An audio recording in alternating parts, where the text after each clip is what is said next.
하나님 말씀 시편 85편 되겠습니다. 여호와여, 주께서 주의 땅에 은혜를 베푸사 야곱의 포로된 자들이 돌아오게 하셨으며 주의 백성의 죄악을 사하시고 그들의 모든 죄를 덮으셨나이다. 셀라. 주의 모든 분노를 거두시며 주의 진노를 돌이키셨나이다. 우리 구원의 하나님이여, 우리를 돌이키시고 우리에게 향하신 주의 분노를 거두소서. 주께서 우리에게 영원히 노하시며 대대에 진노하시겠나이까? 주께서 우리를 다시 살리사 주의 백성이 주를 기뻐하도록 하지 아니하시겠나이까? 여호와여, 주의 인자하심을 우리에게 보이시며 주의 구원을 우리에게 주소서. 내가 하나님 여호와께서 하실 말씀을 들으리니 무릇 그의 백성 그의 성도들에게 화평을 말씀하실 것이라. 그들이 다시는 어리석은 대로 돌아가지 말지로다. 진실로 그의 구원이 그를 경외하는 자에게 가까우니 영광의 우리 땅에 머무르리이다. 인애와 진리가 같이 만나고 의와 화평이 서로 입맞추었으며 진리는 땅에서 솟아나고 의는 하늘에서 굽어보도다. 여호와께서 좋은 것을 주시니 우리 땅이 그 산물을 내리로다. 의가 주의 앞에 앞서가며 주의 길을 닦으리로다. 아멘. 이사야에 보고 에레미야에 보고 여러 선지서를 보면 하나님이 이스라엘에게 돌아오라 말을 한두 번 하신 게 아니었습니다. 그런데 더 이상 이 말조차 이들이 들으려고 하지도 않고 보내는 선지자들을 다 죽이고 때리고 그렇게 하니까 결국 하나님이 이 징벌을, 심판을 선포하실 수밖에 없었습니다.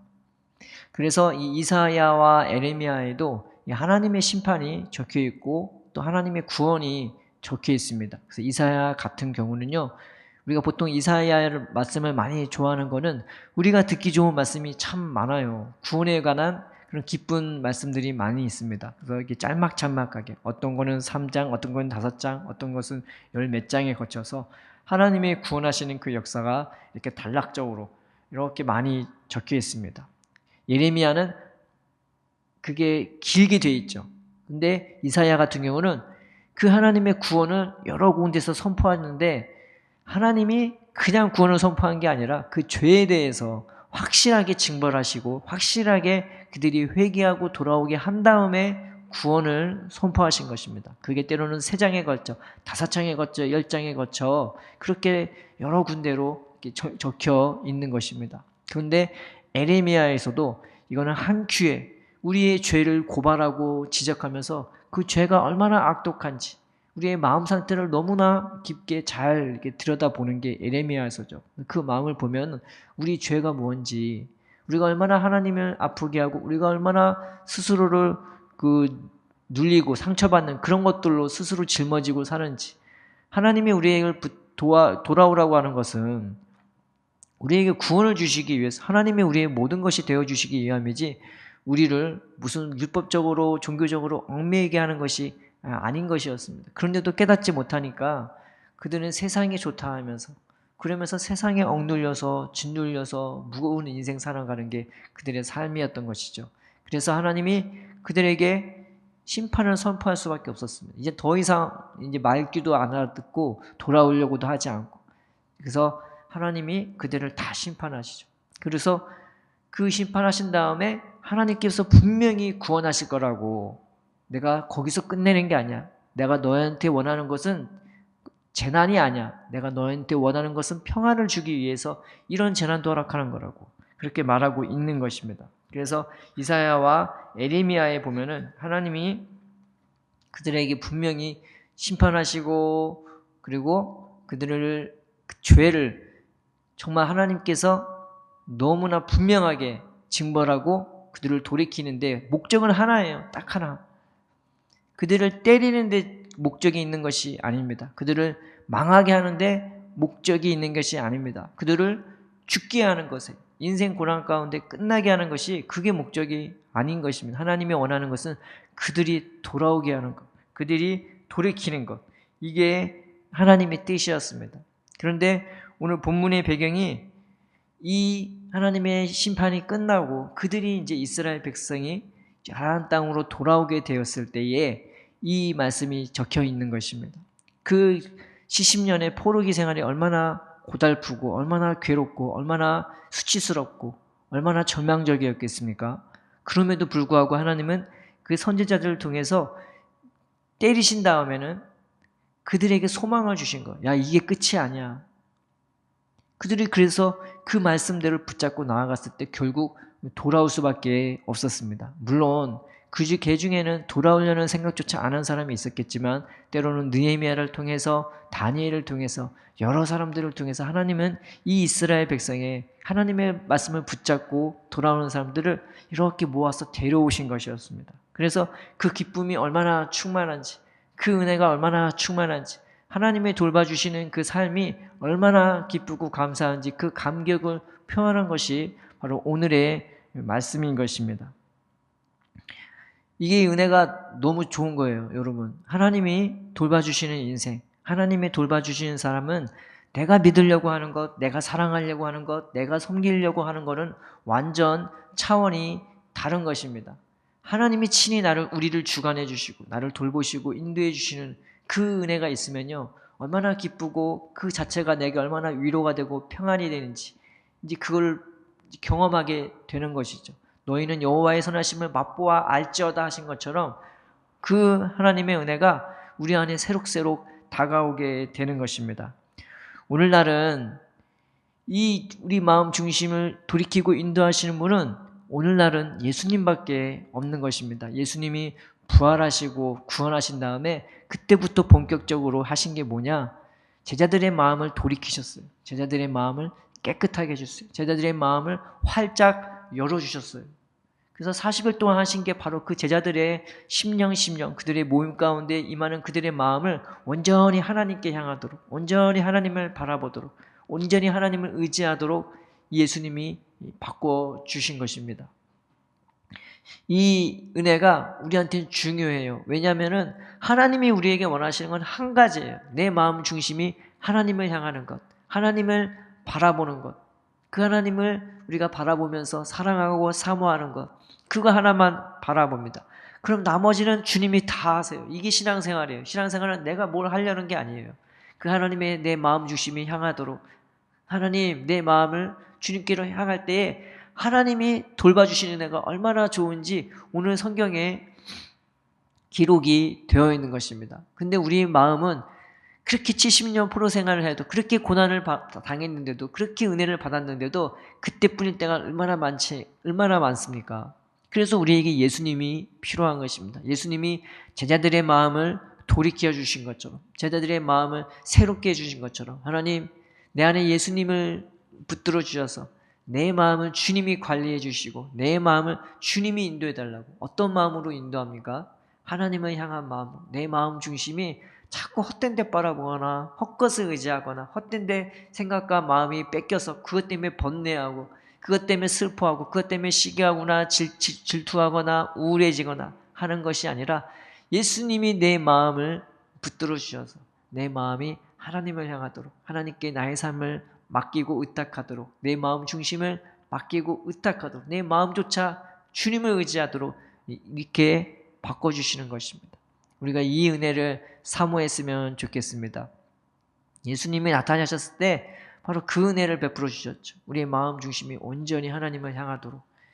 내가 하나님을 향한 마음이 온전하지 못할 때가 얼마나 많습니까? 살다 보면, 인생 살다 보면, 일을 하다 보면은 오늘 하루 시작은 분명히 기도로 시작했는데 일을 하다 보면은 때로는 일이 힘들어서, 사람이 힘들어서 때로는 괴로웠고 고통스럽고 또 나 자신의 연약함 때문에 왜 나는 이것밖에 안 되지? 왜 나는 승리하지 못하지? 왜 나는 열매 맺지 못하지? 하면서 절망하고 절규할 때가 많이 있을 것입니다. 그러나 그때마다 우리가 낙심의 자리에 그냥 내려앉는 것이 아니라 그때마다 예수님을 의지했으면 좋겠습니다.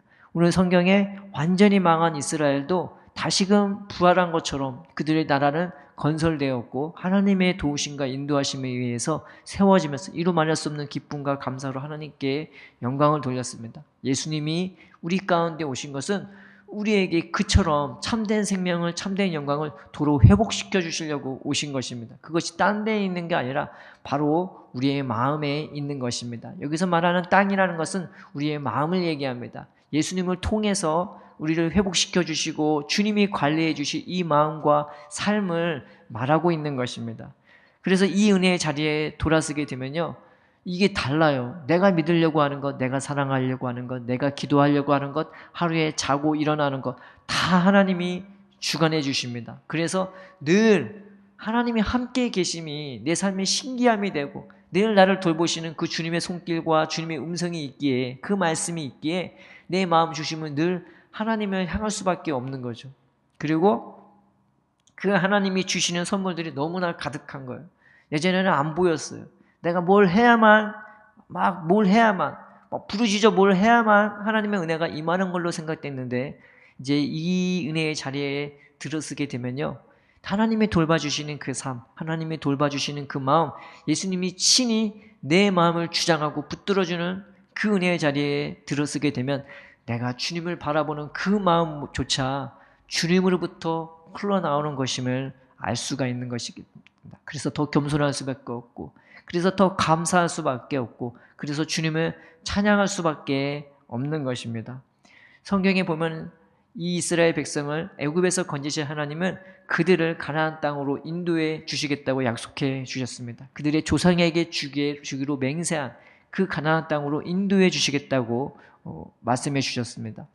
그 땅이 뭐라고 했죠? 마음이라고 했죠. 근데 이 마음은 주님이 친히 돌봐주시는 땅이래요. 세초부터 세말까지, 즉 창세전부터 창세 후까지 영원토록 하나님이 주목하시는, 늘 보고 있는 땅이랍니다. 그래서 그 땅은요, 산이 있고 골짜기가 있대요. 산이 있다는 것은 하나님을 닮은 고상함이 있다는 것이고, 골짜기가 있다는 것은 하나님의 깊이가, 영적 깊이가 있는 그런 땅이라는 것입니다. 우리의 마음이 그와 같다는 것입니다. 하나님이 그 마음으로, 예수님의 마음으로 우리를 인도해 주시고, 또 그 마음, 산과 골짜기가 있는 땅은 다른 것을 흡수하는 땅이 아니라 하늘에서 내리는 비를 흡수하는 땅이랍니다. 늘 하나님의 사랑과 늘 하나님의 돌보심으로 살아가는 땅이랍니다. 그래서 그 땅은 하나님의 눈이 항상 거기에 있고 하나님이 친히 돌봐주시는 땅이라고 말하고 있는 것입니다. 그래서 우리의 마음은요, 내가 나를 주관하는 거 아니라 예수님이 내 마음을 주관하고 인도해 주셔야 그 하나님의 은혜와 사랑 안에 거할 수 있는 마음인 것입니다. 우리가 이 은혜를 구합시다. 딴 거 구하는 것이 아니라 하나님, 늘 나와 함께 하시는 하나님의 은혜, 그리고 내게 늘 말씀해 주시면서 내 마음 주심을 하나님을 향하도록 인도해 주시는 그 예수님의 은혜, 그래서 그 하나님으로 말미암는 풍성한 선물을 마음껏 누리면서 살 수 있게 해달라고 우리가 기도했으면 좋겠습니다. 오늘 시편 85편에 그래서 이런 말씀이시죠. 진실로 그의 구원이 그를 경외하는 자에게 가까우니 영광이 우리 땅에 머무리리다. 인애와 진리가 같이 만나고 의와 화평이 서로 입맞추었으며 진리는 땅에서 솟아나고 의는 하늘에서 굽어보도다. 여호와께서 좋은 것을 주시리니 우리 땅이 그 산물을 내리로다. 의가 주의 앞에 앞서가며 주의 길을 닦으리로다.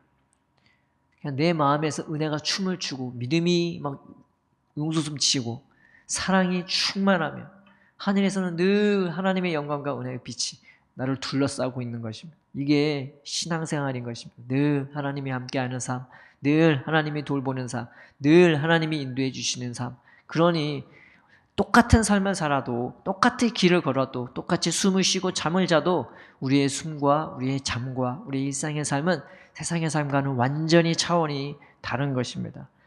골로새서에서는 너희는 위의 것을 찾아라. 땅의 것 찾지 말고 너희가 구원함을 얻었으면 저 하늘에 있는 것들을 구하라고 사도 바울은 말하고 있고, 베드로는 뭐라고 얘기합니까? 그의 신기한 능력으로 생명과 경건에 속한 모든 것을 우리에게 주셨으니 이는 그의 영광과 덕으로서 우리를 부르신 자를 알므로 말미암느니라. 그러므로 너희가 힘써 세상에서 썩어질 것을 피하여 신의 성품에 참여케 하는 자가 되었으니 너희가 더욱 힘써 믿음의 덕의 지식을, 지식의 절제를, 절제의 인내를, 인내의 경건을, 경건의 형제의 우애에 사랑을 공급하라고. 또 야고보서는 위로부터, 빛들의 아버지로부터 온전한 선물들이 우리에게 내려온다고, 한량없이 내려오는 것입니다. 우리가 이 은혜를 구합시다. 늘 하나님이 함께하는 삶, 늘 하나님의 돌봐주시는 삶, 그리고 내 마음 중심조차 하나님을 향하도록 친히 인도해 주시는 그 예수님의 구원에 우리 안에 늘 임하게 해달라고, 늘 예수님의 이름을 부르면서 이 은혜 안에서 주님을 따라가는 삶. 믿음이 내 앞서 앞서가요. 성령이 내 안에서 역사하시고 앞서가시. 나는 그저 따라가는 것뿐인 거예요. 이게 얼마나 가볍고 경쾌하고 기쁘고 찬양할 일이겠습니까?